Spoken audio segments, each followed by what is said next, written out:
നാളെ കിട്ടും, 2024 8-ാം മാസം കിട്ടുമെന്ന് പറഞ്ഞ് വെറും ഭൗതികരാക്കി നമ്മളെ മാറ്റി. ദൈവവചനത്തിന്റെ വ്യാഖ്യാനത്തെ മാറ്റിവെച്ചുള്ള എല്ലാ ഉണർവും തട്ടിപ്പ. വചന ശുശ്രൂഷയുടെ ലക്ഷ്യം നമ്മുടെ കീശയിലെ കാശ് കൂട്ടുന്നതല്ല. എന്തിലും വഴുതി പോകുന്ന ഈ ജനം 8-ാം അധ്യായം 1-ാം വാക്യം വരുമ്പോൾ പറയുകയാണ്, ഈ എസ്രാ ശാസ്ത്രിയോട് ഒരായുസ് മൊത്തം ബൈബിള് പഠിക്കാനും ബൈബിള് പറഞ്ഞു കൊടുക്കുവാനും സമർപ്പിക്കപ്പെട്ട എസ്രാ ശാസ്ത്രിയോട് പറയുകയാണ്, ബ്രിങ് us the book. ഞങ്ങൾക്ക് ന്യായപ്രമാണം പുസ്തകം കൊണ്ടുവന്നത് ഞങ്ങൾക്ക് പറഞ്ഞത്. ചില്ലറ കാര്യമല്ല ഇത്. ഇതാണ് ഉണർവ്. ഉണർവ് വരുമ്പോൾ ജനം പറയും, ഞങ്ങൾക്ക് ഇതല്ലാതെ വേറെ ഒന്നും വേണ്ട, ഞങ്ങൾക്ക് ഗിമ്മിക്സ് വേണ്ട, ഞങ്ങൾക്ക് വേറെ ഒന്നും വേണ്ട, ഞങ്ങൾക്ക് വചനം മതി എന്ന് ജനം പറയുന്നത് എപ്പോഴാ? അതാണ് ഉണർവ്. അവരുടെ ഹൃദയത്തെ ഐക്യതയിലേക്കും വചനത്തിലേക്കും തിരിക്കുന്ന, അവരിൽ സാധാരണമായി നടക്കാൻ സാധ്യതയില്ലാത്ത ആത്മാവിന്റെ ഒരു പ്രത്യേക പ്രവൃത്തി നടന്നു. എന്താണ് ഉണർവ്? പരിശുദ്ധാത്മാവ് ചില സന്ദർഭങ്ങളിൽ അവിടുത്തെ സഭയിൽ പ്രത്യേക നിലയിൽ, അസാധാരണ നിലയിൽ പ്രവർത്തിക്കുന്നതാണ് ഉണർവ്. അതെന്തും പ്രവർത്തിക്കുകയല്ല, ദൈവവചനത്തിലേക്ക് ജനത്തെ മടക്കി വരുത്തുകയാണ്.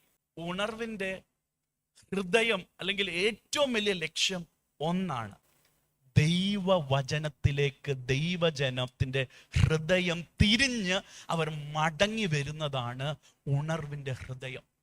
The heart of the revival is the hearts of the people turning back to the word of God. ദൈവവചനത്തിലേക്ക് ദൈവജനത്തിന്റെ ഹൃദയം തിരിഞ്ഞു വരുന്നതാ. ഇതുവരെ ഹൃദയം വചനത്തിൽ നിന്ന് മറ്റൊരു ദിശയിലേക്കും ലോകത്തിലേക്കും തിരിഞ്ഞിരിക്കുക. പക്ഷെ ആത്മപ്രവൃത്തി നടന്നപ്പോൾ ദൈവവചനത്തിലേക്ക് അവരുടെ ഹൃദയം തിരിഞ്ഞു വരികയാണ്. റീവൈവൽ ഈസ് റീബൈബിൾ. ബൈബിളിലേക്ക് മടങ്ങി വരുന്നതാണ് യഥാർത്ഥ ഉണർവ്. Revival, true revival is saturated with the Bible. യഥാർത്ഥ ഉണർവ് ദൈവവചന പൂരിതമാണ്.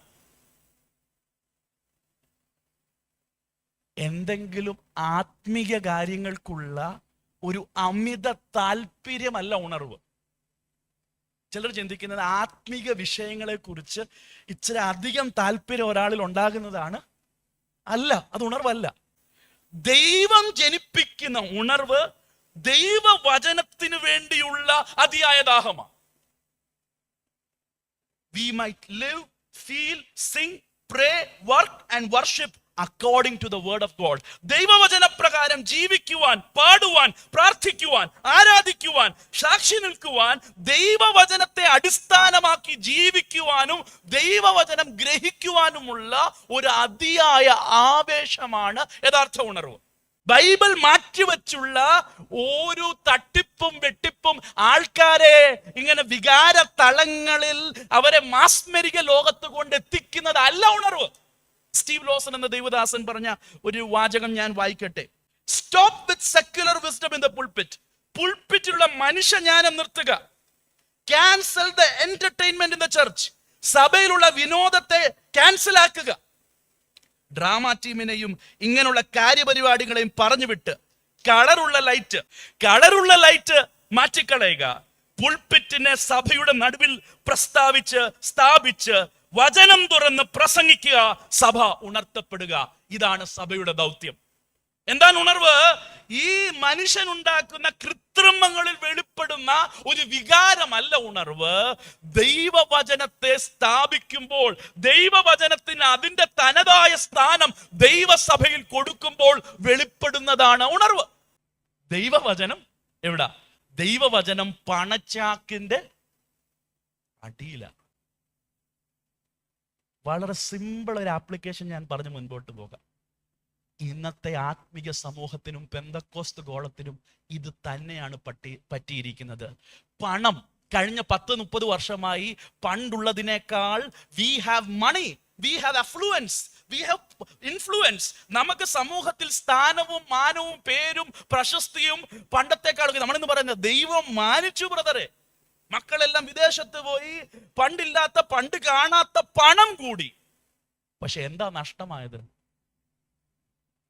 പണം കൂടിയത് എങ്ങനെയാ? ഭൗതികം പ്രവചിച്ചതും ശുശ്രൂഷിച്ചതും നിന്നെ പണക്കാരനാക്കുമെന്നും നീ ഒരു സംഭവമാകുമെന്നും നീ വാലല്ല തലയാകുമെന്ന് പറഞ്ഞ് നമ്മുടെ തലയും കുലുക്കി നമ്മളെ ഭൗതികതയുടെ നെട്ടോട്ടത്തിൽ തള്ളിവിട്ട ഒരു തലമുറ ശുശ്രൂഷകർ കണക്ക് കൊടുക്കേണ്ടി വരും.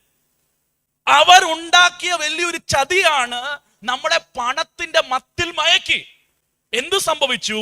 ഈ മട്ടീരിയലിസം, ഈ പണത്തോടുള്ള മോഹവും ദ്രവ്യാഗ്രഹത്തിന്റെ കുമിഞ്ഞുകൂടിയ അനുഭവത്തിൽ ദൈവവചനം നഷ്ടമായി പോയി.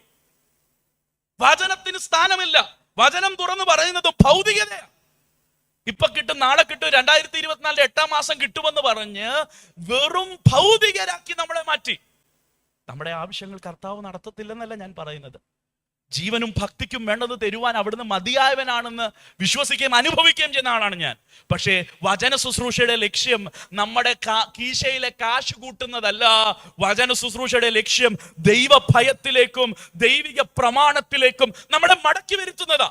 ഒരു കൂട്ടർ പറയുന്നത്, പാശ്ചാത്യ രാജ്യങ്ങളിലുള്ള ഒരു കൂട്ടർ ആരംഭിച്ച ഒരു നൂതന ഉപദേശമാണ്, അപ്പോസ്തോലന്മാരാണ് സഭയെ ഭരിക്കേണ്ടത്. ശ്രദ്ധിച്ചു കേൾക്കണം. ആരാണ് സഭയെ ഭരിക്കേണ്ടത്? യേശു ആരെ ആക്കിയത്?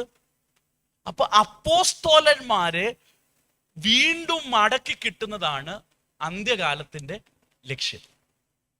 അപ്പൊ സഭയിൽ അപ്പോസ്തോലന്മാർ, യേശുവിന്റെ അപ്പോസ്തോലന്മാരൊന്നുമില്ല, അവരൊക്കെ വെറും നോർമൽ, അതിക്കും മേൽ ഒരു സാധനമുണ്ട്. അതിനേക്കാൾ വലിയ അപ്പോസ്തോലന്മാരെ ഇന്ന് സഭയ്ക്ക് മടക്കി കിട്ടുകയാണ്.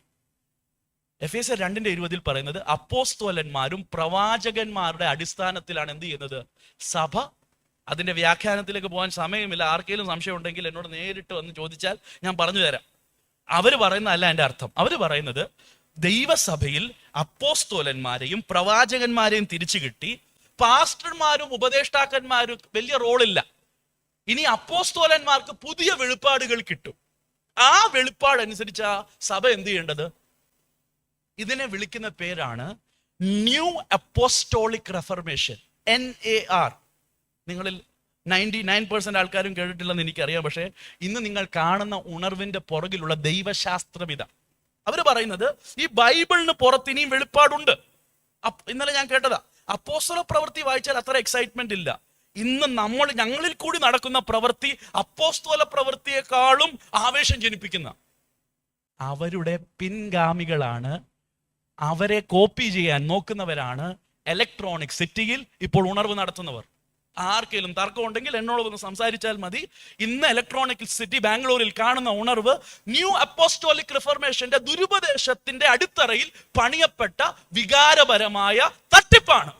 റിവൈവലുടെ ഹൃദയം ദൈവവചനത്തിന്റെ കൃത്യമായ വ്യാഖ്യാനമാണ്. അതില്ലാത്തതെല്ലാം ചത്തു ജനിച്ചതാണ്, ജീവനില്ലാത്ത ഉണർവാണ്. ദൈവവചനത്തിന്റെ വ്യാഖ്യാനത്തെ മാറ്റിവെച്ചുള്ള എല്ലാ ഉണർവും തട്ടിപ്പാണ്.